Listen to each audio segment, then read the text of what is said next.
Hello, everyone. Good morning. Dear authors and invited guests, welcome to the technical session 8A. Myself, Siddhi Auti, and this session would be moderated by me. On behalf of Global Knowledge Research Foundation and GR Scholastics, it is my great pleasure to welcome you all to the 10th International Conference on ICT for Sustainable Development, ICT4SD 2025. The 10th edition of the conference is being held in a hybrid mode. The physical event is being held today in Goa, and the virtual event is being held via Zoom meeting from 17th to 19th, 2025. I hope you all will enjoy this knowledgeable and interactive session. In this session, in total, we will be having 10 presentations. Each presenter will be given a time span of 8 minutes for the presentation and 2 minutes for question answers. After 7 minutes, I will be raising a gentle reminder. This is a kind request to all the participants to please consider the time constraint. There is another request to all the participants that you all stay connected with us till the closing remarks. If you face any issue or have any query, you can write it to me in the chat box. Now, just before we get started, I would like to introduce you all to today's session chair, Dr. Sangeeta Kurundekar. Hello, Siddhi. Good morning, ma'am. Good morning. Dr. Good Sangeeta afternoon. Yes. Good afternoon, ma'am. Thank you, ma'am, for joining us today. Dr. Sangeeta Kurundakar is an associate professor in the Department of Electronics and Telecommunication Engineering at Vishwakarma Institute of Technology. With a PhD in electronics, she brings 29 years of academic experience to her role, specializing in wireless communication. Dr. Kurundakar has been a valued member of the Institute since 2002, contributing extensively to teaching and research in her field. Welcome, ma'am. Ma'am, would you like to say something? Um, yes, actually, it's 37 years of experience, and I was responsible for looking after the research component of the department before this. And I'm very happy to share and see um, all the papers. 10 papers are there, and the diverse fields what the papers were indicated over there. So I'm happy and curious also to see and listen to the discussion which will follow this. Okay, so all the best to all the participants, and let us start with the session. Without any further ado, let's get started with the first presenter then. So the very first participant is Sanchit Prashant Joshi from SCTR's Pune Institute of Technology. And the paper title is A Comprehensive Investigation and Implementation of Lossless Image Compression Techniques for Social Media Network. I request Sanchit sir to please start with your presentation. Hello, I hope I'm audible to everyone. Yes, sir, you are audible. Yeah, I will now share my screen for the presentation. Yes. Yeah.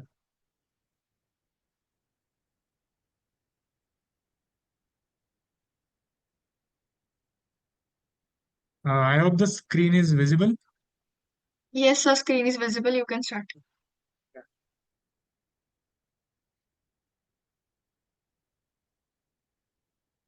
So,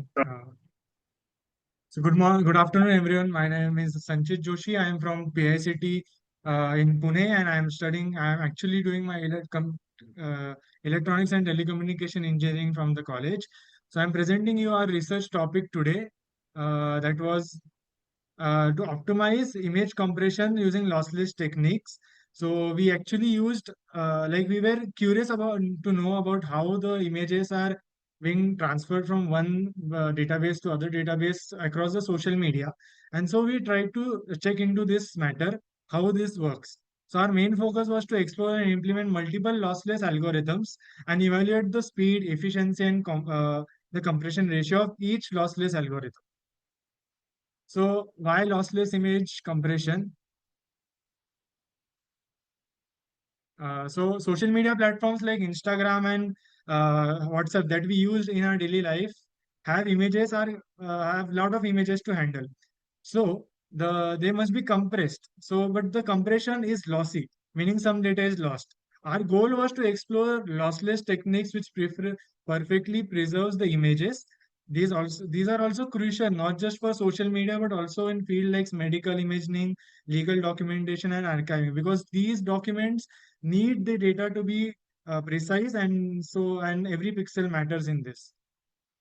So we explored multiple widely used and modern algorithms, including Huffman, coding, LZW, JPG, Deflate, and more. Some Huffman, uh, like RLE and older, but Huffman and RLE are older uh, algorithms. Other than JPG and WebP, they are more advanced and are used in the day-to-day business.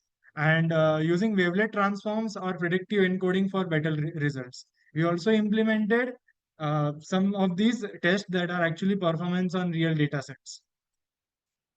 For each algorithm follows a different approach. So we have taken majorly the new algorithms which are present in the market. So for WebP predicts pixel patterns and applies frequency transforms. Deflate looks for repeated data and compresses using Huffman. So deflate is an algorithm which uses old algorithm as its base so that the image is compressed without any losses. JPG 2000 uses wavelets to break images into smaller parts and then encodes them. Each of these offers trade-offs between speed, size, and image fidelity. So we used our data sets, which like we got many images that were in JPG format, and we converted them into BMP, and we ran our dataset like the WebP came out on the top, giving the 6.4% of compression ratio with the highest performance. Deflate was the fastest in compressing the images, but it was low with a lower ratio. JPG 2000 was effective but heavier on resources, because if the image has a large size, it would take a lot of time or the compression ratio would follow. Overall, newer formats like WebP, as I said, which is newer, balances speed and efficiency well. So our future trends that like the lossless compression is crucial where images quality can be compromised.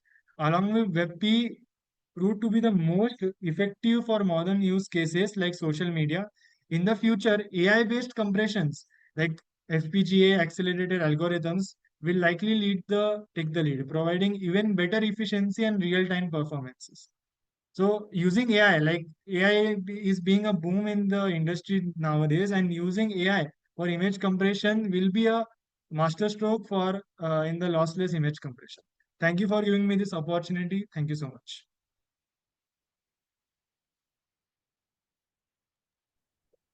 Have you tried on the real time, or the you have worked all the algorithms on the data set which was available?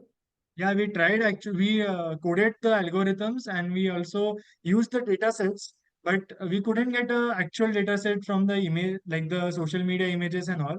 So we took JPG images and we converted them into BMP format so that it is easier to compress, and it gives us a So lossless compression. it's not real time images what you are processing. These are Like not the real time images, like images coming and you are just no, not like this. It was a data set which we took. data Yeah, set.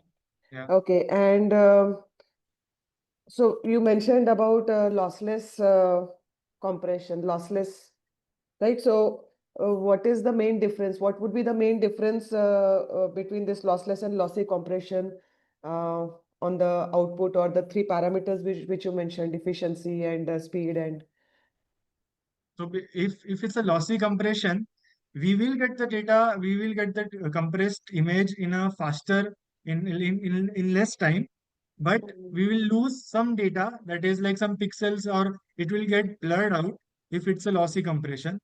Lossless compressions provide you with a proper compression and image size, but it may take more time in compared to lossy, no, but it no, will give you.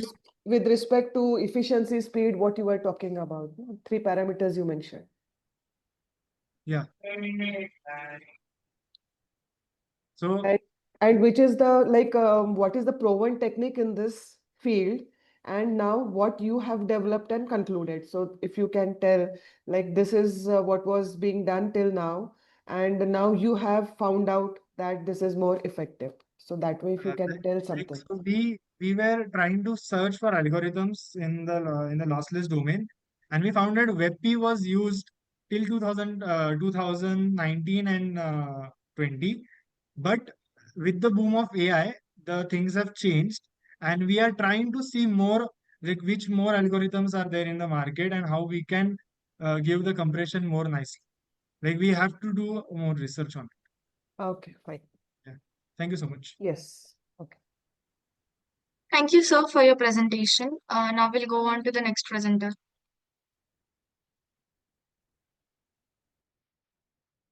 The next presenter is Anuj Sudhir Kulkarni from Anantrao Pawar College of Engineering and Research.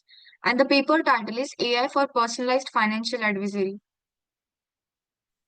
I request Anuj sir to please start with your presentation. Good afternoon, ma'am. Ma'am, I am audible. Yes, sir. Yeah, so I will share my screen.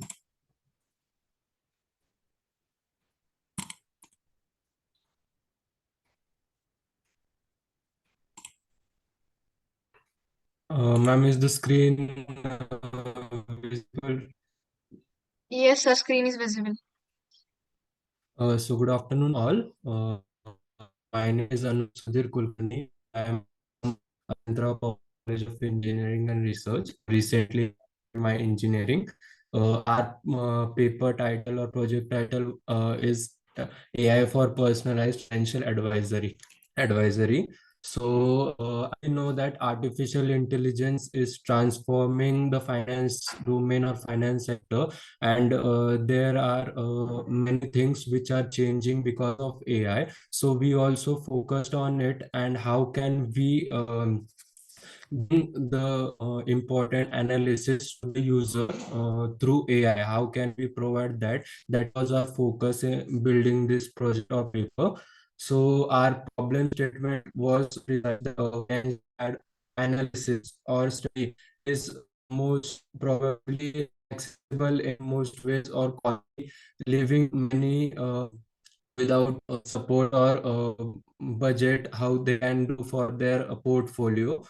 So we focus on this and our objectives which we which we or in our project was to give the user a real-time analysis for budgeting or investing his portfolio. Then how can he enhance financial planning accessibility through the features which we have provided, and also an interactive way through which if an user has doubt regarding finance management or precisely in finance sector, provided an chatbot where he can engage himself and ask questions related to the various doubts he or she in finance sector.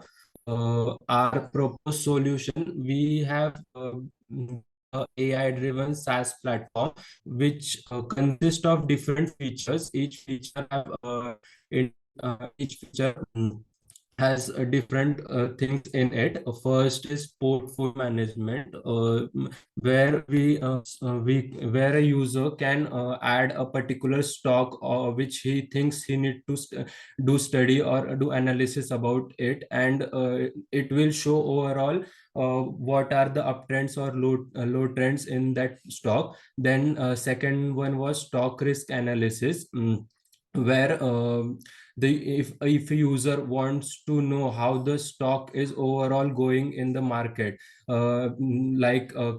finding the values volatility, value at risk ratio, then different constraint about the stock in a graphical or a well defined structured format, user can get through this feature. Then as we know that before investing or before understanding a particular stock, we need to overall find how was the company or stock in its was in its past. So financial data display, basically it displays all the past details or history where about the company, how it invested, how it was funded, which will give a fundamental analysis like thing for the user. And then next feature is most probably the fundamental analysis, which has QVT score or SWOT analysis. Basically, QVT or SWOT analysis means quality, valuation, and technical about the particular stock, and SWOT means strength, weakness, then opportunity and threats. What are the different strength, weaknesses, or threats related to that particular stock? User will get all the details about it on his screen if he entered the following stock name. Then AI chatbot, which basically interact with the user and give him a financial advices. Then methodology, we firstly focused on that data. We have a lot of challenges. Static data, the value or the accuracy of value were not as great, as static data has its own limitation. So we took live data from an API which is available, which gave us live data of the market. Means that the how market is moving in current situation, and from that data we got an better accuracy and better result, which we show in our. Secondly, working on algorithms, basically values which we got as or static values which got in our platform, from the algorithm, that is LLM, which basically uh, is long term, which has which can calculate values from the past value, which give it a better volatile situation, or we can focus on non-linear trend, and that algorithm system platform, we have built it, and how it is if we give a more recent trend from stock prices, and it give more accurate values. Finally, result and uh, that as finance sector is itself a great domain, and one has interest in it. Can show more result if we allow it to access properly. And that was all in our project, how we touched on it and how we gave better uh, to the users who have engaged in us. Then impact and benefits that we have given a financial to the user.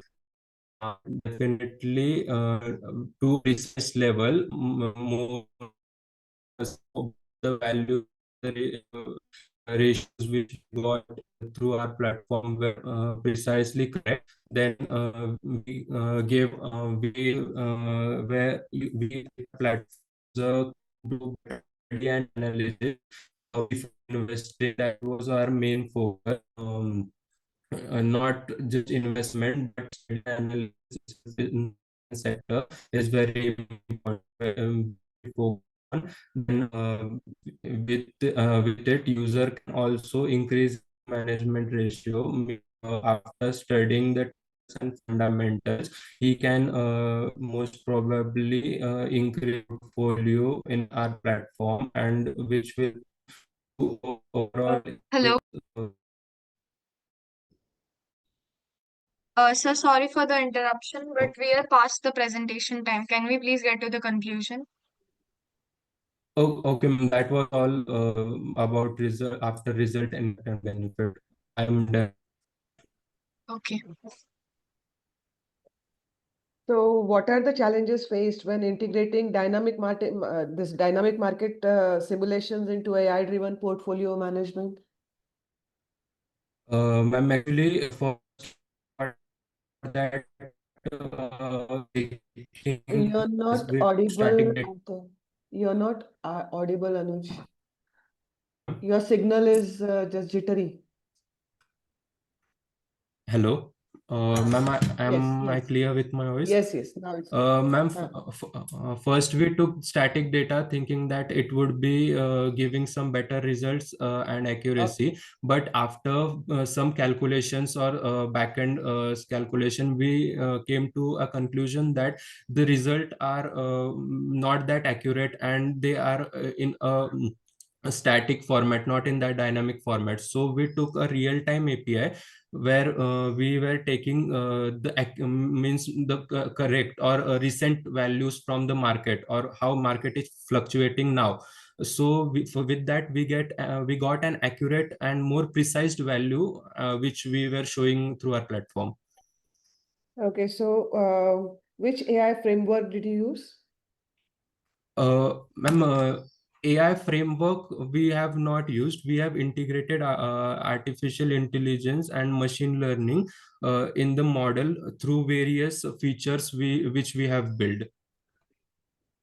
Okay. So how these key features like portfolio visualizer or your fundamental analyst or price forecaster, or how some of these features contribute to improving financial decision making? Yes, ma'am. Basically, if a user want to initially start a study or want to analyze, definitely with this feature, he can start the study and analysis in finance sector, because there are many platforms where he is directly or indirectly getting redirected to the, investment. But we are not focusing on investment, but initially. So no, so this is what suggestions or to the learner. The suggestions are given based on the dynamic changing scenario of the Yes, market. yes, ma'am. If market in market the current value of particular stock is Ah, X, then ah, he will dynamically get through our platform that value only. okay, so dynamically your AI integration, whatever you have done, so dynamically it is taking in and giving the suggestions Yes, accordingly to them. Okay, yes, okay, ma'am. okay, fine. Thank you. Thank you, Thank ma'am. you, Anuj. Yeah. Yes. Thank you, sir, for your presentation. Now we'll go on to the next presenter.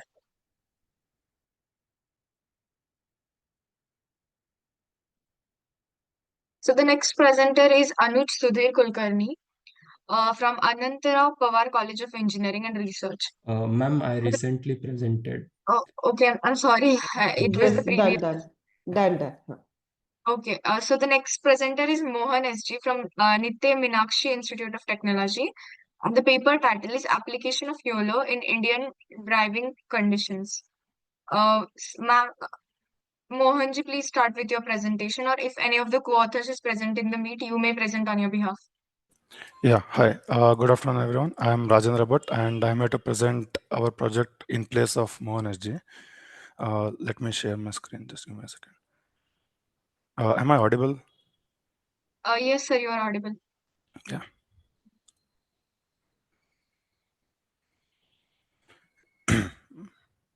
So our project title is Application of YOLO in Indian Driving Conditions. So is my screen visible, right? My screen is. Yes, sir. Yeah. Okay, thank you. So YOLO is a real-time object detection algorithm capable of detecting multiple objects within an image, video frame, and assigning bounding boxes to them. So the scope is applying YOLO to address diverse and dynamic challenges which are unique to Indian roads, aiming to improve which can be used in the future for automated driving, for traffic, bettering the traffic conditions, etc. So YOLO was introduced by Joseph Redman, and YOLO is known for its speed and accuracy in object detections. So the challenges are Indian roads are characterized by a mix of conventional and unconventional vehicles, and in this case, unconventional vehicle in the sense which can only be seen in Indian roads. For example, carts like vegetable carts, which like people push it in the road, autos, rickshaws, etc. Uh, so the current systems struggle with the real-time detection of these unconventional vehicles, animals, and the street vendors, which are like standing in the footpath, etc. So the motivation is to develop a robust detection system which is capable of handling all these unique challenges. So we ended up with a problem statement of developing a YOLO-based object detection system to address the diverse and dynamic challenges. Why YOLO? Because we wanted to focus on the data and the result, not the framework itself. So the objective is detection of unconventional vehicles, identify animal classes, detect street vendor encroachments, identifies like damaged or varied road signs. The system design is we are using the YOLO framework, YOLO version 11 to be specific. It is followed by it has input layer followed by convolutional layer and max pool layer, and at the end it it has fully connected layers with an output layer. So the workflow is like when we give a video, it is converted into frames, and say each frame is again divided into m into n grids, and each grid cells after the trained model will assign a probability of class to that box, and at the end whichever class has the highest probability in that particular box, that class is assigned and labeled to that box. So the methodology of our project is basically we put a dash cam and used our mobile cameras, and we collected a real-time data. We went around our Bangalore in traffic, and we collected actual data, and we annotated and cleaned that data using a CVAT tool. It's a annotation tool uh, which is freely available in Chrome.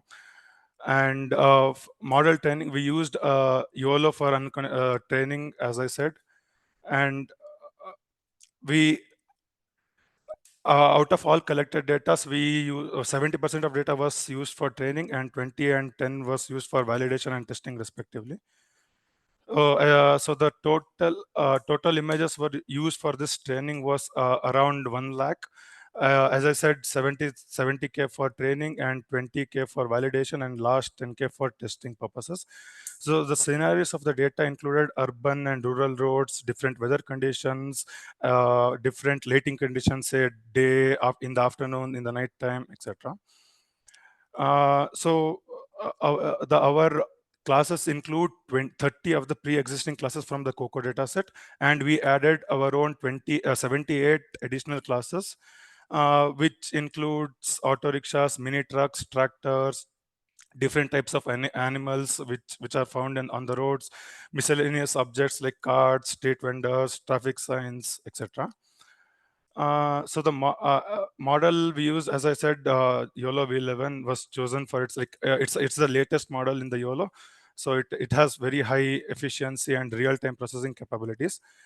Uh, the the the model was trained for 175 epoch, and we used existing 60% of the available GPU memory for the training, and the learning rate was set for 0.001, and we used data augmentation to handle we like there are to handle class imbalance. We use data augmentation and a combination of oversampling and undersampling.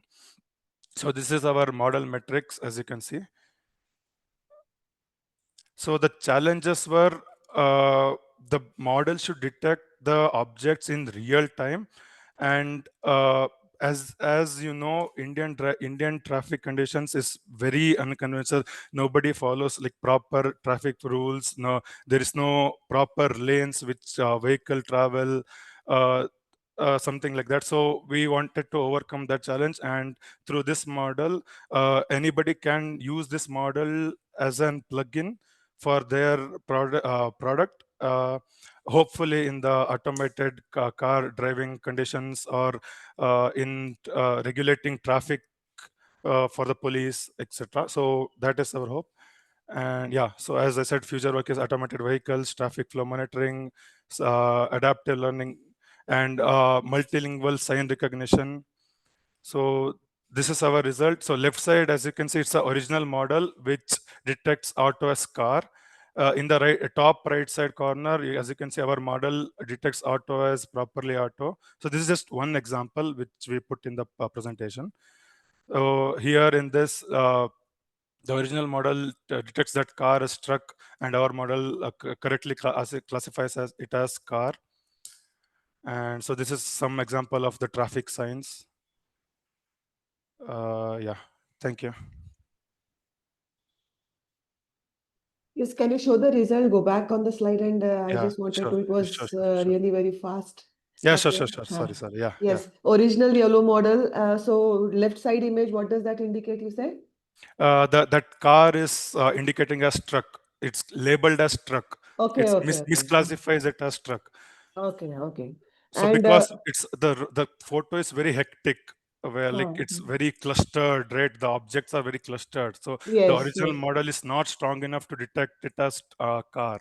So it is assuming like on the car something is there. So the car itself is so big that it is appearing like a truck. Yes. Maybe. Okay. No, the thing is, it's a car. Behind that, something is there. So Yes, it's that's what I'm saying. So that Yeah. behind image also is getting superimposed on this car Yes, image, yes, and that's yes. why it is Yeah, reading that as a truck. Okay. yes. Do you have the comparison of YOLO model and YOLO V11? No, actually, I don't. Because that version 11, that might be the improved version of this basic YOLO version, right? No, this original model is basically the YOLO V11 itself. Uh, Okay. So so this is YOLO V11, the yes, just original. vanilla YOLO 11 model, and It's the right vanilla. side, yes, yeah. And So right right, side is? our custom model which we built on top of YOLO.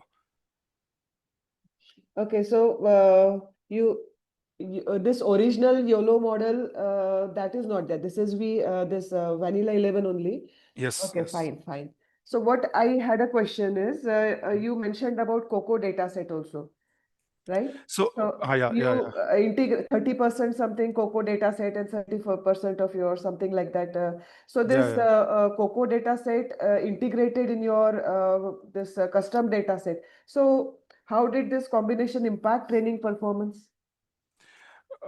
Sorry. So I'll start from the beginning. Okay. Actually, so we took No, 30 classes from the. Yeah. is it clear understanding? My understanding is right, like 30. You are integrating both these data sets, right? Yes.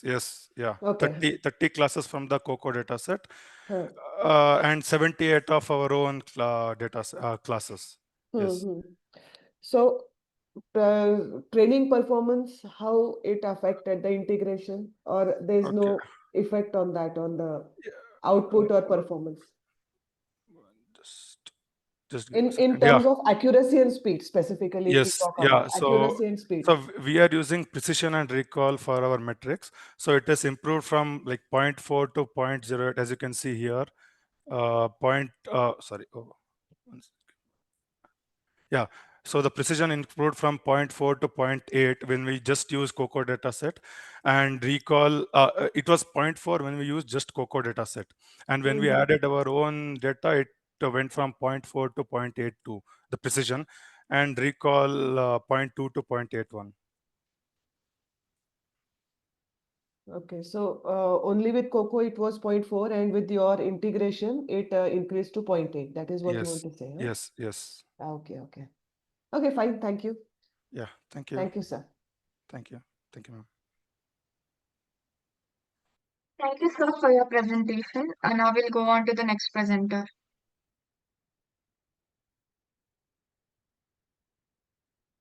The next presentation is of classification of plant species based on leaf veins.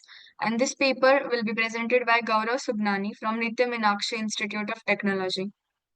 I request you, sir, to please start with your presentation. Yeah. Hello. Am I audible? Hello. You can share your screen now.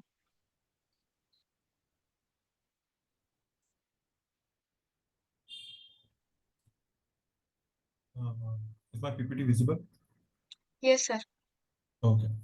So the topic for my presentation is classification of plant species based on leaf veins. First, I would like to start with the problem statement that was given to us. So problem statement was we have to evaluate various machine learning models for accurately classifying plant species, and then we had to get the results from that models that are already there, and then we had to fine tune that models onto a smaller data set. So I'll tell you what was happening was there is a data set named as Malayu data set, which is developed by the University of Malaysia. So it is a very large data set. It contains around 1 lakh of plant images and very big models like EfficientNet and Inception V3. These models were used to get the results from that. But what happens is when small farmers need these kind of data. So what when small farmers need these kind of data, so the images they have is very less, and with 60 or 70 images to be with 60 and 70 images we cannot get the efficiency. So what our problem statement was, we had to get the accuracy within these 60 to 70 images. So what we did was, we first trained the models from Malayu dataset. We first train the models and we get the weights and all from from that models, and after that we gained our own data set. If you can see, these are some of the images that we collected. So we went out in the to some nurseries and we collected these images. 15 images we collected, we classified them, we made our own data set. So uh, to make your own data set, you have to classify them, you have to put it into classes, and then you have to namify them. So we did that. We made 15 classes, we gave them number as class 0, class 1, class 2, and from here we developed 15 classes, and for each of the 15 classes we put 4 images per there. So 15 into 4, total there were 60 images, and our objective was to get the accuracy from these 60 images. So to get the accuracy from these 60 images, we had to fine tune the already present models. So what we did was, there is a concept of in deep learning model, a neuron network is generated. So what we did was, we freeze some 15 layers.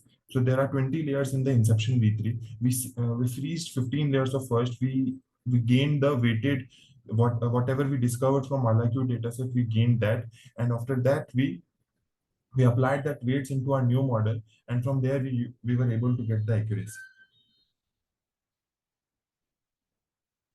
So this is a basic understanding of what we did from in our project.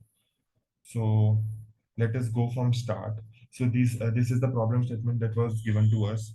After that, these are some of the papers that we refer to, and to get a strong understanding on what is happening and how the initial models were trained and what we can do as different for our project. So there are these 3 models that we refer to: EfficientNet, Inception V3, and Exception. These 3 models are already present, and they have their own strengths and weaknesses. So our contribution was to unify these models and get the efficient results for a lower data set. After that, these were the objectives that we developed over time. This is the dataset collection. So key steps in development were, first we examined different paper to get an idea of research gap. After that, we referred 2 or 3 data set to which we should refer in the first phases of our project. Then we decided to go through Malayu dataset. After that, in Malayu dataset, we again referred to many of the different models that we have to run through. After that, we decided to go with Malayu dataset, and we went with EfficientNet, Inception V3, and Exception.net. After that, we had to make our own dataset. To make our own dataset, we had to click our own photos, and from there we we get our own data set. After that, as I discussed, the key problem was the model was not giving good results for 60 images as the data set is very small. So we had to apply regularization techniques like L2 penalty. So we had to apply penalty frameworks to our model in which it will assign a penalty if it is not giving good results, or it will assign a good work if it is giving good result. So from that we got the good results. If you can see, this is a snippets of important part of our code. In this, we are applying various activation layers like softmax for regularizing it, and we are also applying L2 regularization over it. And after that, we are compiling our model and giving the results. So our analysis was we are getting 97.2% accuracy from efficient.net. And yes, because of this, now the models which were trained before for large images can be used for smaller data sets also. And this is our conclusion. Thank you.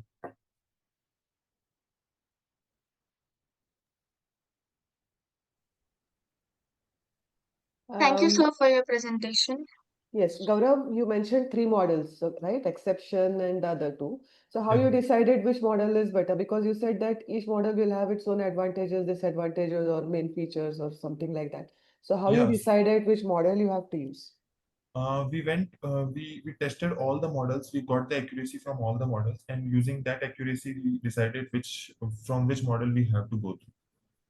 And also, do you need any pre-processing? So pre-processing steps need to be applied to leaf images before classification in your approach. Like, do you need that? Because you said you used the data set which was there for training purpose, and then you tested your actual images to get accuracy within 60 on whatever training you have done on the images, right? So in that, now the images which were available on which you had trained your system. So uh, in that case, whether pre-processing was done or no, or whether your images need, or what is the Yeah. your opinion on So that? yeah, so pre-processing was necessary part of our model because anytime if we take photos of from a nursery, it will contain a lot of noise, a lot of background, and from there we need to extract the original image. So what we did was we using some inner libraries of Python models. What we did was we extracted the leaf vein part from the leaf image that we had.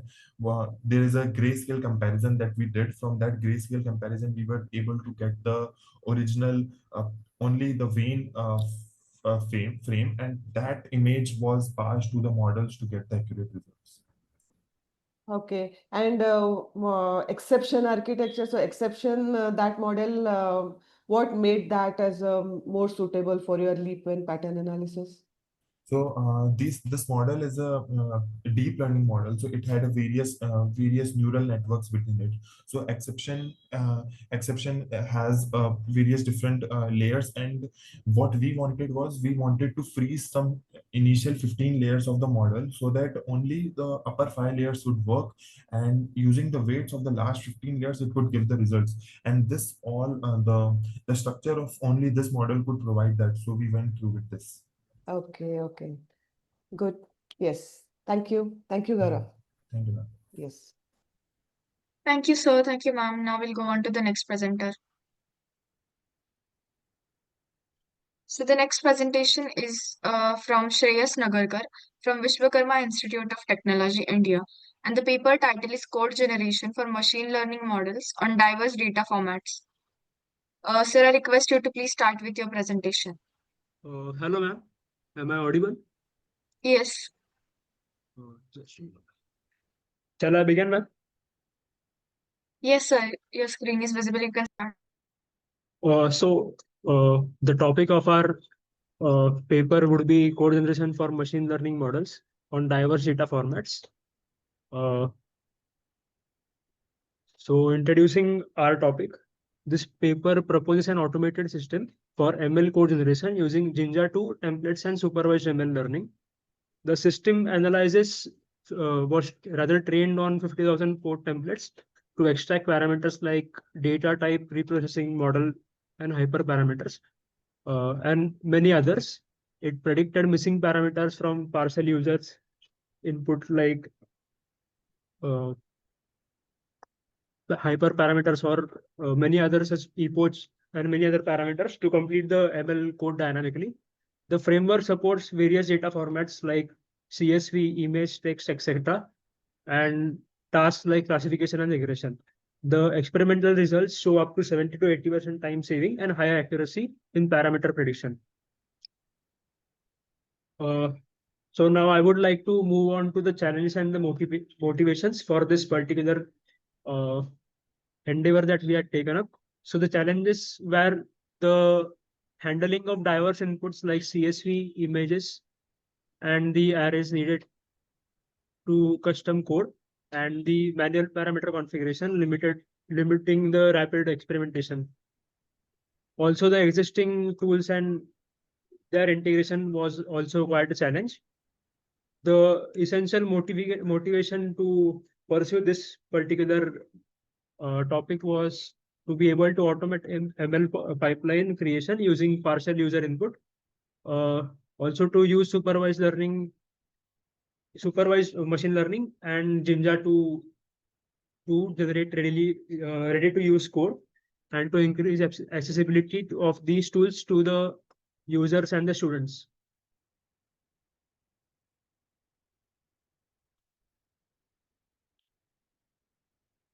So now I would like to move on to the core components. So the essential part of the system would be the user input, the partial configuration like data type and or the task, the model itself, which also predicts the missing parameters. The Jinja template essentially generates the code and outputs the runnable Python code, and the interface which would be able to integrate all of these systems and also provide a interactive interface to the user itself. So the formats that are supported by our system would be CSV, images, NumPy arrays, etc. And the task essentially for which the codes will be or could be generated as of now would be classification and regression. So talking about our dataset itself. So a dataset was curated of a machine learning code templates covering diverse domains such as image processing, tabular data, and audio, etc. The key features extracted from the templates would be, or rather, the tools which were used to extract the data were TensorFlow, PyTorch, and scikit-learn, and models like CNN, RNN, and random forest. And again, the data types would be image, text, and tabular data. The dynamic features talking about the dynamic features, the hyperparameters like epoch, batch size, and optimizers, and pre-processing techniques and evaluation metrics. Now talking about the accuracy and setup time. So we tried 3 different configurations as far as the model itself is concerned. So MNIST and random forest gave an accuracy of 96.8%, whereas the Fashion MNIST and AlexNet, which is a framework for machine learning, gave a output which was 91.5% accurate, and the following were the setup times. And CIFAR10 and DenseNet gave an accuracy of 88.1%. Considering the efficiency, it helped reduce the setup time by 70 to 80%, considering the most and the least efficient one. And the code produced was quite usable, considering it could be directly interpreted and run by the compiler itself with very minimal adjustments. Now talking about the limitations, the dependency on predefined templates, limiting the handling of complex workflows. Other limitation would be the support of other standard ML tasks other than classification and regression. Also, there is a lack of automation for advanced features of engineering. Also, may not seamlessly scale to other customized applications. So the future scope for this endeavor would be to extend code generation to domains like web development and data analysis, and to integrate deep learning for automatic feature extraction. Also to add tools for performing validation and optimization, and improve adaptability with more dynamic and user-driven configurations. So concluding our presentation, I would like to say that the current version of our system is able to automate the ML pipeline using the Jinja and supervised learning. It also supports diverse data formats for tasks like classification and regression code templates. It also helps reduce this code setup time by 70 to 80%, and simplifies development and improves accessibility. Also helps users build AI models faster and with fewer errors. So that was it as far as the presentation is concerned. Yes, Shreyas. Now, can you correlate this with some practical application? Wherein here you have mentioned so many things like automation, or it has transformed industries by enabling automation, prediction, optimization of complex real-world problems, and what all things you have mentioned in your abstract, right? So can you Okay, just so correlate one real-time application with the work what you have done? okay, sure. So actually we had earlier created a model which was supposed to classify a certain cipher code, which is a encrypted form of a code, into which of the following algorithms it was encrypted with the help of, like RSA uh, or blowfish algorithm, or any of those. So earlier we had used the traditional or the more conventional way of approaching it, and thus we were able to classify the cipher code into the respective algorithm by which it was encrypted, and then we tried to do the same using this particular model we have created. So we did get quite satisfactory results, and the code generated by the system by this model was very much usable with very minor tweaks. So have you seen the existing system? What are the results and values of that, and compared your Yeah. with that? It was very much satisfactory, considering the classification was up to 66 to 67% accurate, whereas the original model itself was 72 to 73% accurate. So then yours is less?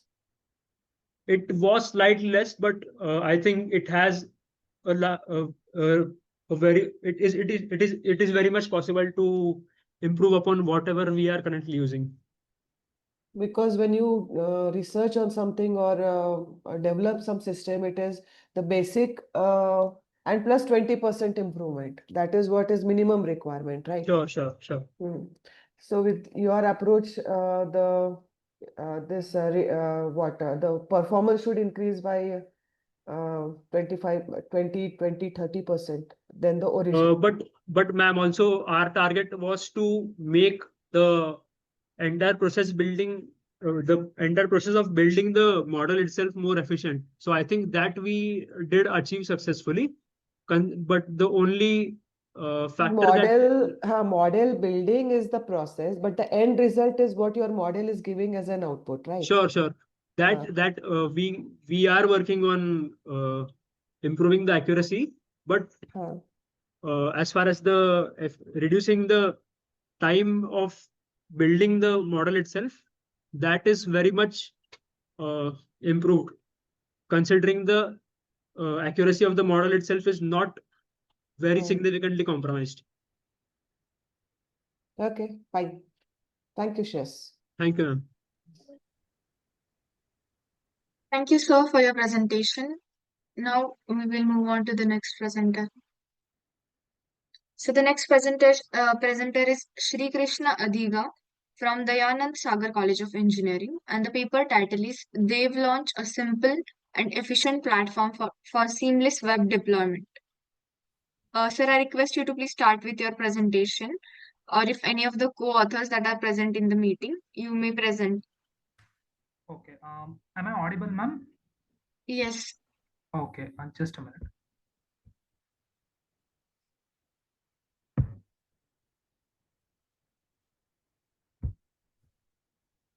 Is my screen visible, ma'am? Yes.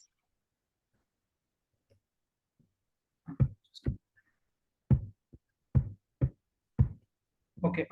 Good afternoon, everyone. I'm Tejas, and today what we are presenting is an website called DevLaunch, wherein it helps to deploy your website or web application seamlessly. And uh, regarding to, excuse me. Comparing to the existing solutions, we have delivered a better and feasible solution to launch your website. And these are the works which we have referred, and our works mainly include serverless computing, and also documentation from databases, and also middlewares, wherein which has helped us to develop this website. And the methodology what we have used is a content delivery network algorithm, wherein this algorithm ensures that all the files which are uploaded to our website make sure reaches to the users in a fast manner, as edge servers are involved, which reduces latency to a very higher extent. Now, coming to the proposed system architecture, the following flow is how our website works. Firstly, client uploads their website in a zip file, and that information is stored in Node.js, and from Node it is stored in AWS Amplify, which is a cloud platform. And when users want to access this website from the AWS Amplify, it is fetched, and it is displayed to the users. Now, coming to the testing and quality assurance, what we have done is we have included many testing practices such as Jest, React testing libraries, APIs, and API testing, which ensures that we provide optimal service. And based on that, these are the stats which we have got. And when it comes to the deployment performance analysis, we have as per the testing what we have done, it is 40% faster than the contemporary and the traditional solutions. And coming to the auto scaling efficiency, it is 2 times faster. And real-time logging and monitoring, we have compared other contemporaries like Datadog, New Relic, and AWS CloudWatch. And after testing, we have come to the conclusion that it is 35% faster log ingestion is there in our website. And this is the result of how our website is. And once you upload in your project into our website, this is the sample project how it is. And coming back to the conclusion and future plans, DevLaunch is currently a cloud native application wherein you can host your web application, but there is a scope of improvement in all the aspects. And coming to the future plans, we are planning to include AI predictive auto scaling and blockchain inclusion also. So that is from a presentation. These are the references which we have cited. Thank you for this opportunity. Yes, Tejas. Basically, what features, in what way does DevLaunch reduce this manual setup for these developers? Like how you said it eases out. So eases out in what way? Ma'am, one of the component which we have used is AWS Amplify. So AWS Amplify includes all the features, auto scaling, CI/CD pipelines, everything is managed by AWS Amplify, so that you can. Okay, you have used this, but what others use normally? Ma'am, others use either centralized approach, ma'am, or they use round robin. But so have you compared yours? Have you compared yours with that approach? How it works? Yes, ma'am. When it comes to centralized file sharing, what happens is that a single point of failure comes in. If that goes, then the whole architecture ruins. And when it comes to round robin, there may be conflicting issues within the modules. And also, as we have included cloud-based sharing, it is very much light, it's very hassle-free, and also what you can expect is that all the recent technologies, be it say CI/CD pipelines or auto scaling, can be done very well using cloud technologies rather than traditional servers. So specifically, some applications, you have designed this for some specific application keeping in your mind? Ma'am, Or it's only website development or ma'am, it's just for the website development. Say, suppose you have done your school project, or you may have to, store your project somewhere to showcase to someone, so you can use our platform. okay. So does it provide real-time monitoring also? Yes, ma'am. It provides real-time monitoring, and there is also real-time logging also. Okay. Okay, fine. Thank you. Thank you, ma'am. Yes, thank you. Thank you, Thank sir, you, for Tejas. your presentation. Thank you. Thank you, ma'am. Now, the next presenter is Namrata Jangam from Vidya Prasariri Sabha's College of Engineering and Technology, and the paper title is Medicinal Plant Classification Using Machine Learning. I request Namrata ma'am or any of the co-authors, if they are present in the meeting, to proceed with the presentation.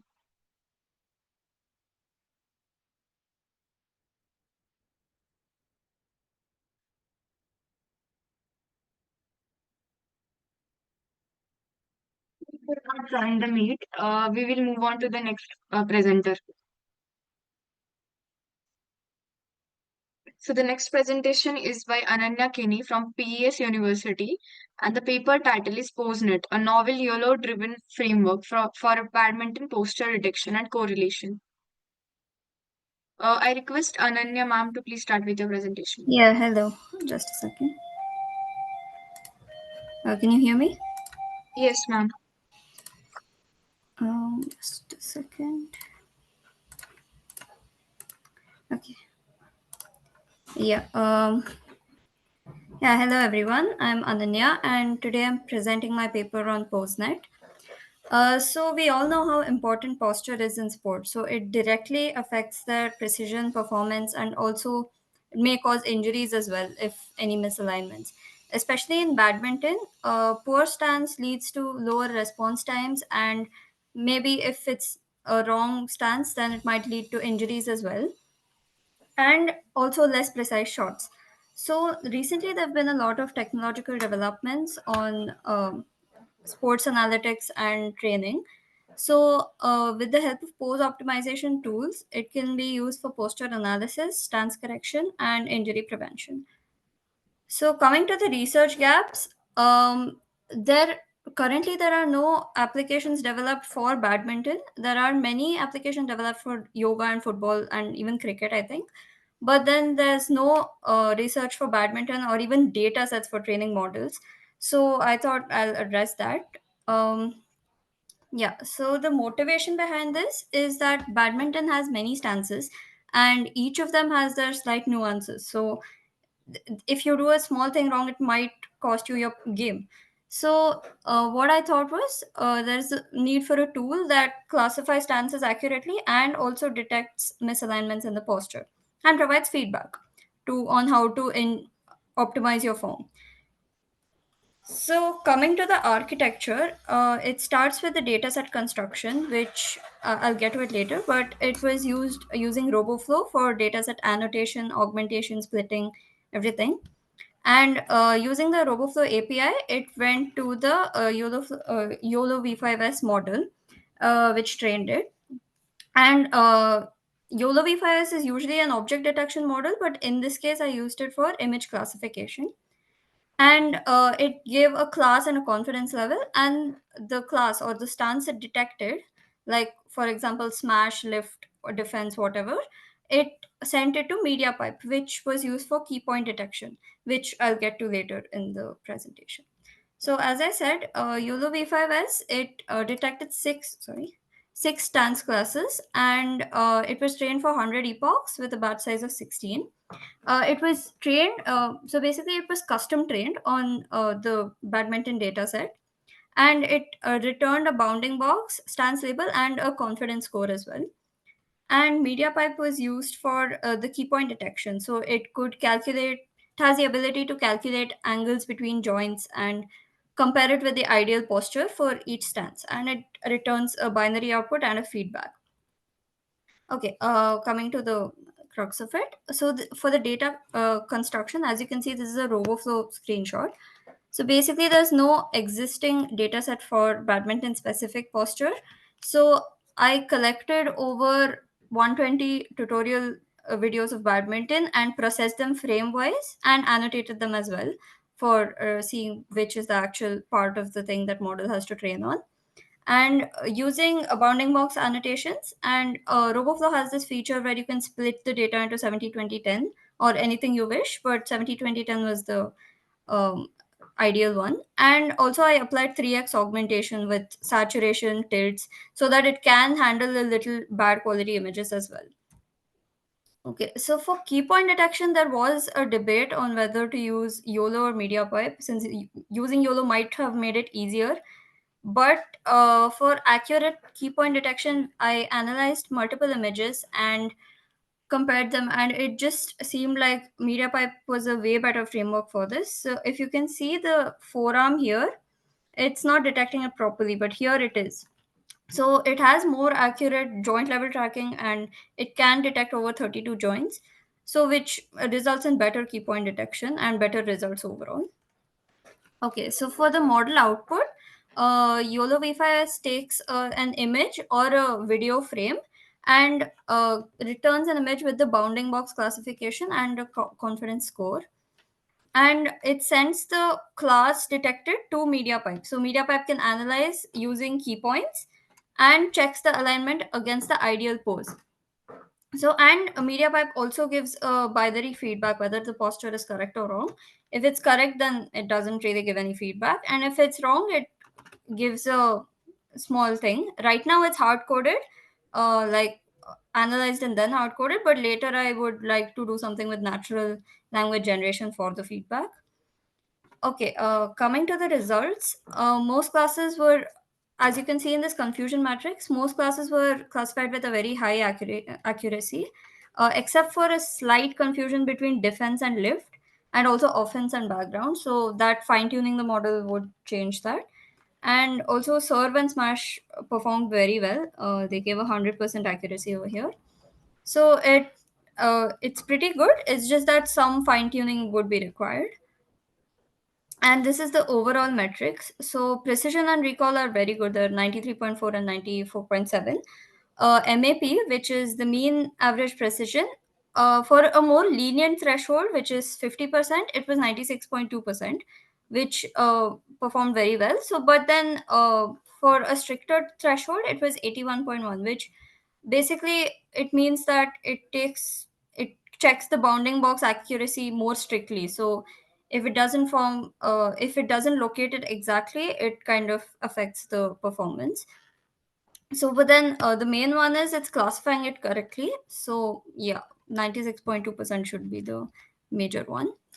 Coming to the future scope, I did research and there are some models for 3D pose estimation as well, and a larger data set with which can be generalized even easier, and a video based analysis as well. Also a tactical comparison with the opponent's playing style. Right now that's not a feature, but then I would like to incorporate it in this. And as I mentioned before, natural language generation for the corrective feedback. Yeah, that's about it. Thank you so much for listening. Any questions?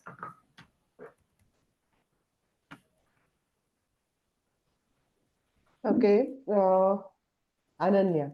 Yes. Right. So, suppose if I'm a player, how I will get benefited because of the work what you have done? Yeah, so basically, if some people maybe don't want to train, like use a trainer or something, it's maybe not professional yet. But then, if you just want to know some slight mistakes you might be doing, and which are common mistakes that everyone makes while playing badminton or any sport at that matter, so you can know where exactly you're going wrong and how you can improve it. and without a So, personal so trainer, basically. this will be a video or a Right now, it photo. can take videos. It's taking frame wise, but it's not taking videos as a whole. It's dividing the video into frames and then classifying it. But it can be extended to videos as well. So practical application, if you see, suppose I'm playing badminton, so while playing, a video will be recorded and then Yeah, that yeah. it will be converted into frames, and then those frames will Frame be wise is automatic in this, so yeah. yes, But yes. So this, then those frames will be seen, and then the feedback will be given on the posture where it goes wrong and where it is right. So is it yes, that right way? now, yes. The thing is, I didn't have enough GPU requirements for training a video, so I couldn't do Okay. that. So, but yeah, that's why I mentioned it in the future scope, because that would be the ideal workflow of this. So it's not the real time feedback what is being given. It will be the feedback will be given later, like Later, yeah, based. exactly. So it's not a real time. Okay? Yeah. And have you compared that with the? So you said existing system is not there at all. No, No for one has. badminton, no. For other sports is there. Just for badminton, is not there. So I had that's what I took So YouTube then, tutorial videos and processed. so you did had any references to compare with, like No, no. accuracy, and I did do a small experiment of this with my friends playing, and yeah, it just for fun, but yeah, so there was no. did it give good accuracy or Yeah, yeah, it did give good accuracy actually. so how does Postnet predict and evaluate a player's stance? Yeah, so that's what. First, it uses YOLO V5. So using RoboFlow, 6 classes were annotated, right? So it was classified as 6 classes. So first, suppose in this, it's offense or return of serve. So it classifies as that with the confidence score. So it's YOLO sends that classified class to MediaPipe, and MediaPipe compares it with the ideal posture. So Okay, MediaPipe makes fine. it very Yes, easy. got it. Okay. And which this version, that means which YOLO you should now here you have used YOLO V5. U5. So before this, Rajendra sir had used some YOLO V11. So how do you decide that? YOLO V5 I used because in most of the literature reviews I saw, it was used as YOLO V5 itself. YOLO V8 hadn't been that experimented with. Um, YOLO V11 at that time, I did this project like I think a year or two back, so it was a little not so stable. And YOLO V8 also gave like similar results, so I just thought YOLO V5 is lighter, and I used the small model as well, so it's more lightweight. Okay. Thank you, Ananya. Thank you. Yes. Thank you, ma'am, for your presentation. Now we'll go on to the next presenter. The next presenter is Sanskruti Parkhe from JSPM Rajashri Shahu College of Engineering, and the paper title is Real-Time Cyber Incident Monitoring for Critical Information Infrastructure Using Machine Learning and ELK Stack. Ma'am, please start with your presentation or any of the co-authors which are present in the meet. Hello, am I audible? Yes, ma'am. Yeah, just a second. Yeah,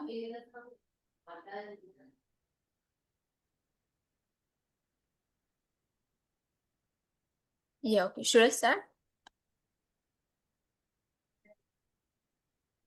Hello. Yes, Hello. sure. You are audible. You can start. Go ahead. Yeah. So the title of the project is the Real-Time Cyber Incident Monitoring for Critical Information Infrastructure using Machine Learning and ELK Stack. This is the paper ID 76, and I'm the presenter, Sanskruti Parkhe. And along with me, I have more 5 authors who have worked on this project. So talking about the problem statement, recently there have been a lot of cyber attacks on critical information infrastructure, and the NCIIPC has raised concern in the last year 2024 that there has been a lot of cyber attacks happening, and India is like second to in the world to having most number of cyber attacks. So this NCIIPC stated a problem statement that they wanted a tool which can collects and classifies all these cyber attacks happening all over the world in real time, so that this data will help the technical experts in the cybersecurity firms to take actions against these attacks. So basically, the traditional cybersecurity monitoring tools are often slow and reactive. So we are here to create a real-time solution which can monitor, analyze, and alert these organizations about the cyber threats that are happening in real time. So our survey paper majorly focus on web scraping, machine learning, and ELK stack. So talking about our proposed solution, a real-time cyber attack monitoring system for critical infrastructure. So basically, this whole project is divided in such a way that all the attacks will be collected in real time using the web scraping. There we have used many tools for web scraping as well. We apply machine learning in order to, because if we scrap the data, there is a possibility that not all data is gathered and there are some problems with the data, or there are not much enough information with the data. So we can help machine learning in order to detect and classify the remaining and just adjust some of the things from the data. One of the most like important tech stack that we are using is the ELK stack. So Elasticsearch is majorly Sorry to interrupt you, Sanskriti, but your presentation is not, slides are not changing, and presentation, it's not in the presentation mode. just a second. There is any problem, it's okay, you can continue. Just a second, ma'am. You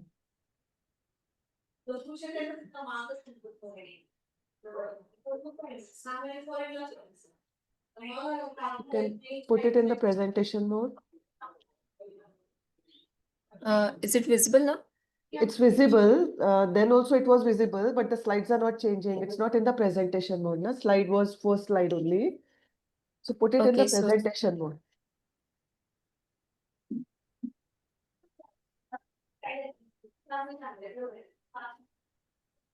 like are the slides visible now? I'm changing the Yes, slides. yes. Slides Try. are slides Yeah, are okay. visible. Change the slide. Go to the previous one. Or go to the next one. Yeah, is it happening? No. No, ma'am, it's not happening. Uh, Okay, fine. You can just say it's okay. yeah, okay. Now they are Uh, changing. ma'am. Yes. Now they are changing. Okay. So basically in web scraping, we are collecting the data from various web sources, such as there are many cybersecurity blogs, news portals, forums, and Twitter handles. We are majorly using APIs for the data collection. Some of the APIs we are used for, that are virus total, which gives a precise collection of data in a JSON format. Then again, dark web also plays an important role. There are some ways that there are some facilities like the surface webs are gathering the data from the dark web. So we are importing that data from those websites. Along with that, we are using tools like Beautiful Soup, Scrappy, and other. Then in machine learning part, we normally use this for the detecting, like while scrapping the blogs and other information, there is a possibility that we cannot classify those attacks into the desired, like it is not specifically mentioned in the blog. So we are making a ML model which can detect the anomalies and it can classify the attacks accordingly so that we can put it in our database. So for that, we are using random forest, k-means clustering. Bag of words is normally for scrapping. NLP is also for scrapping. Logistic regression is for predicting the future attacks, and decision tree for taking the decision if one of the entity is missing or something like that. Then Elasticsearch is in this the Elasticsearch acts as a database where all the data is stored.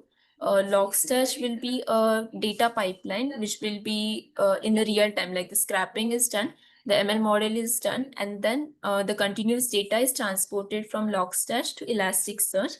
And then after that, the same data is represented in a dashboard in Kibana.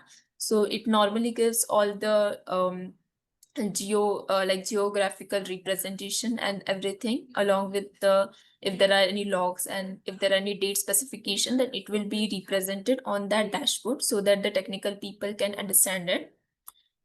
So yeah, this is the methodology workflow. So there will be the data sources. Then we are gathering through this through scrapping. This will be the collection of the data. Then the raw data will be processed, cleaned, and tokenized. The features will be extracted, and ML model will do the classification if any anomalies are there.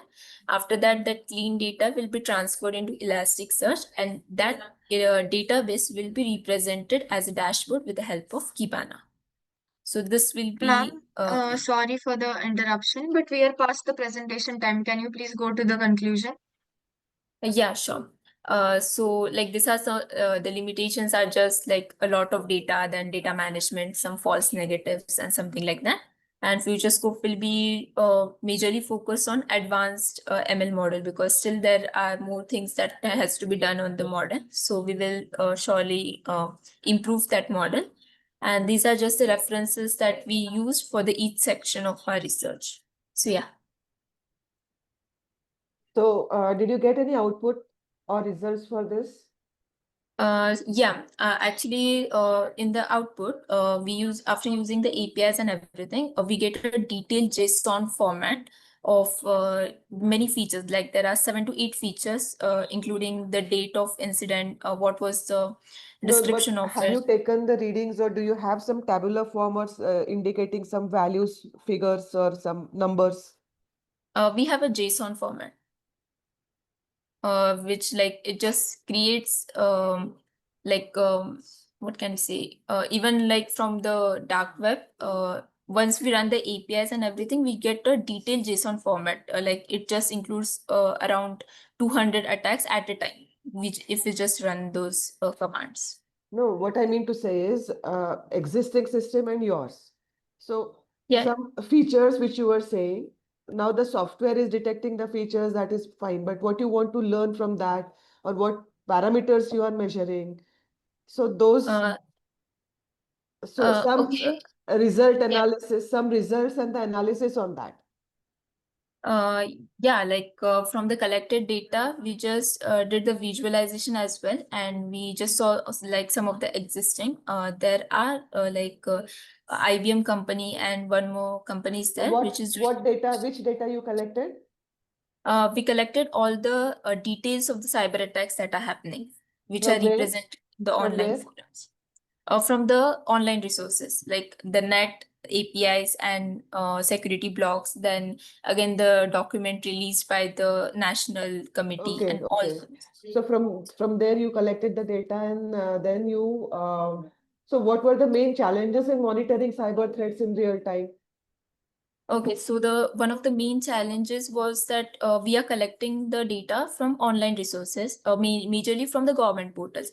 But there are some regulations from the government portals as well that some of the sites you are not allowed to get the data. So we have to take permission from all the committees if we are getting the data from any government and everything. So that is one of the problem, and data redundancy is a problem. Like I'm taking from multiple sources, so there is a possibility that I'm taking an attack from one source and the same attack is present on the another source. So it just creates a data redundancy and we have to solve it manually. No, what I meant to say is your proposed cyber attack monitoring tool. So you are collecting the data from online sources. So how your monitoring tool works better than the existing one? How Okay, have you tried out that? Have you checked that whether it is working better than the existing one or no? Like for the prototype point of view, it's pretty much working. From we cannot collect a lot of data, but there are some of the data and we can see it in real time. Like I just use it and I can get the data past 24 hours. So and with the existing system is that they have their own resources and we are depending on the online resources. So we are heavily dependent on the online content that is released in the news and we are using that. So there can be some problems in it. Okay. So some concrete figures like cyber attacks, you with your tool, these many you detected and successfully dealt with, and with existing this many. So that sort of comparison is there or no? That kind of not exactly, because those systems are running on a very large scale and we are just collecting from the other sources. So yeah, we have tried to compare it, but again, it's a lot of work to do because it's mostly the internal system which are working with the traditional ones. So we can't really deep dive into it. Okay, fine. Thank you, Sanskruti. Over to Siddhi. Thank you, ma'am. The next presentation is of Garima Ratra from Dronacharya College of Engineering, and the paper title is Towards Green Blockchain, a review of energy efficient protocols in mobile cryptographic applications. Hello, ma'am. Garima ma'am, please start with your presentation. Am I audible? Yes. So, greetings everyone. I am Garima Ratra from Dronacharya College of Engineering. My paper title is Towards Green Blockchain, a review of energy efficient protocols in mobile cryptographic applications. This paper is written along with my co-author Akriti Kumari under the guidance of Professor Vimi Malhotra. Here is the outline of my presentation. Let me begin with the introduction. Blockchain has grown beyond cryptocurrency and into mobile IoT and supply chains. It is transforming industries with its centralized and secure nature. But here is a catch: its energy consumption. As blockchain expands into mobile environments, the problem worsens due to limited battery and computing power. This gave rise to the idea of green blockchain protocols that are energy efficient yet secure. Our goal is to critically review these protocols, especially for mobile cryptographic applications. So this is the background of our research. The need for green blockchain stems from the shortcomings of existing models like proof of work. While blockchain offers transparency and immutability, its carbon footprint, especially in public chains, is unsustainable. As mobile adoption rises, so does the need of revised consensus models. Our background research focuses on how mobile computing, cryptography, and blockchain intersect, and why it is crucial to rethink how consensus and validations are handled. These are our primary goals: reviewing consensus mechanisms, adapting blockchain for mobile, improving efficiency, and lastly, addressing scalability and adoption barriers. Now let us explore the traditional blockchain energy consumption. Proof of work is one of the earliest and most widely used consensus mechanism in blockchain networks. It relies on miners competing to solve complex cryptographic puzzles to validate transactions. This process is known as mining, and it requires high computational power and consumes a significant amount of electricity to maintain both security and decentralization. Now, one of the biggest barriers to blockchain on mobile is the proof of work protocol. Why? Because mobile devices are simply not built to mine or validate blocks. It requires high computation, which drains battery and causes heat. Mobile networks face high latency and limited bandwidth, disrupting synchronization. Therefore, proof of work is not practical for mobile. We need lightweight, low power alternatives. Now is the need for green alternatives. The immense electricity usage of proof of work contributes to large carbon footprint, as many mining operations rely on fossil fuel-based energy sources. This has led to growing criticism and a strong push for more energy-efficient blockchain solutions, especially important as we move towards mobile-first platforms. These are the protocols that are better suited for mobile devices. Proof of stake: it chooses validators based on their stake and not computational power. Therefore, it is far less energy intensive. Then is the delegated proof of stake. It adds scalability by allowing users to vote for delegates. Next is proof of authority, which works with few trusted validators, super efficient, therefore ideal for private chains. Lastly is the hybrid models, which combines the aspect of proof of stake and proof of authority to balance efficiency, decentralization, and scalability.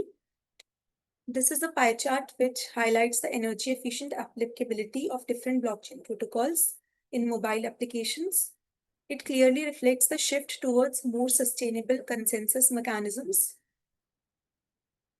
This slide highlights 4 key techniques to optimize blockchain transaction in mobile environment. First is enhanced peer-to-peer communication. Next is the COSIP protocols.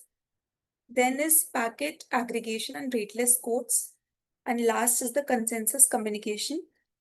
These 4 techniques significantly reduce energy and data overhead in mobile environments where network bandwidth and device power are limited. Next is the traditional data validation, which involves energy-intensive cryptographic work. So new advancements aim to reduce this computational burden by introducing advanced hashing algorithms and zero-knowledge proofs, which will reduce the computational load. Then these solutions are not without their own challenges. So here are some challenges in these green blockchain adoption. Proof of stake, which may cause centralization, giving more control to wealthy participants.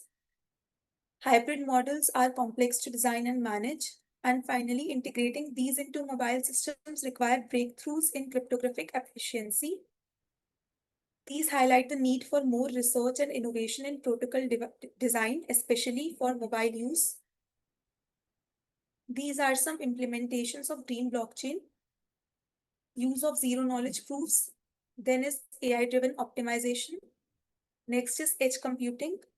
And lastly, green blockchain should not compromise security. It remains the top research priority. These are the key findings.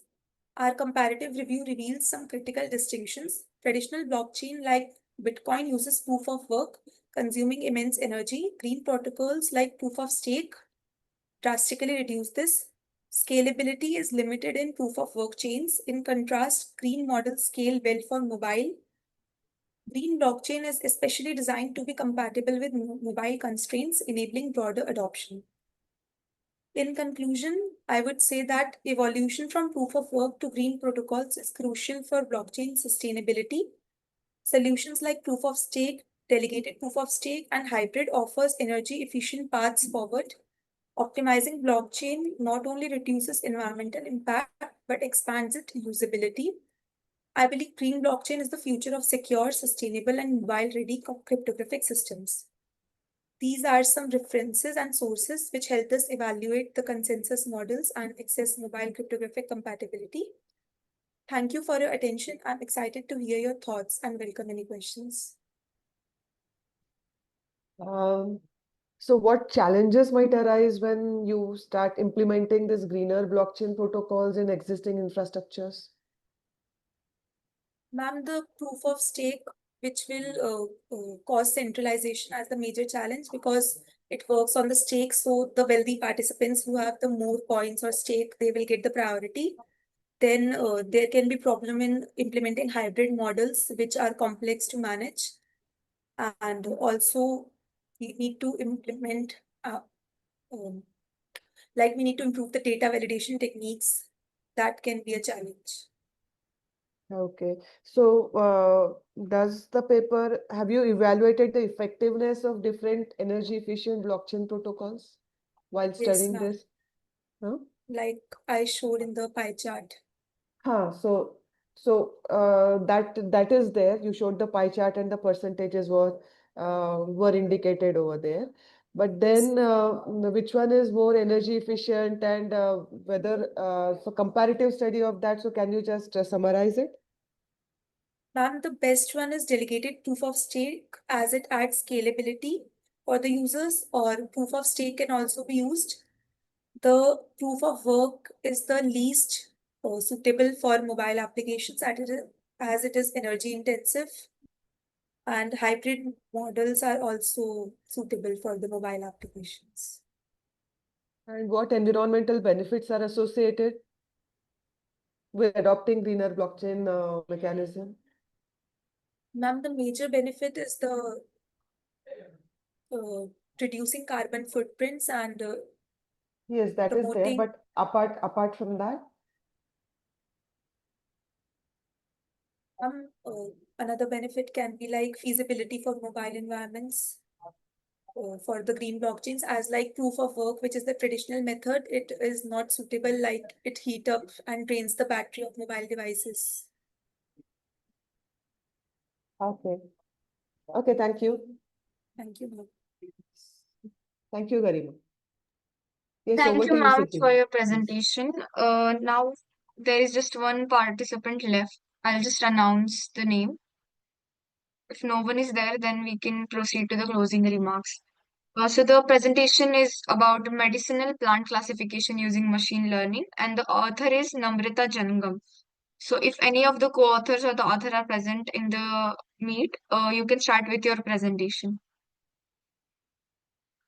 If not, then we can just proceed to the closing remarks.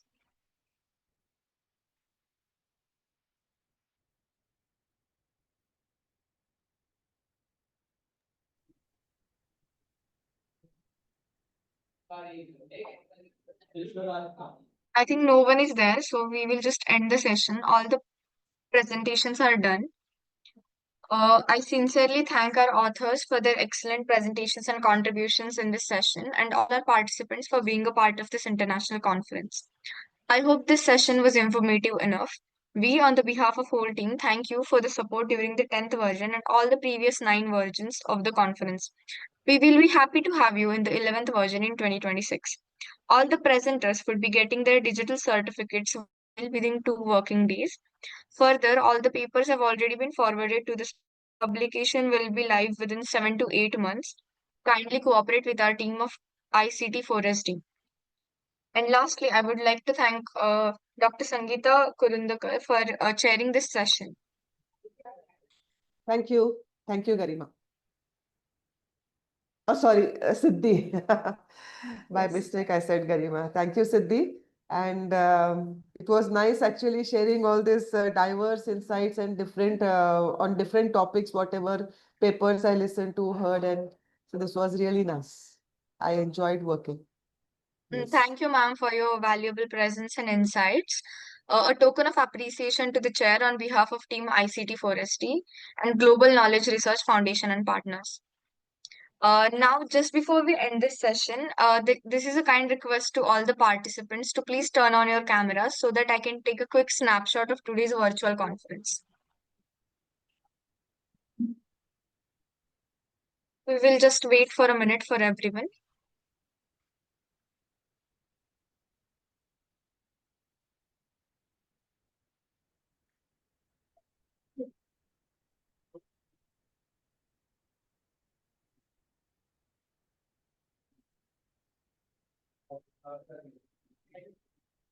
Okay, I've taken the snapshot. Thank you so much, everybody. This was a great session. We can leave the meet now.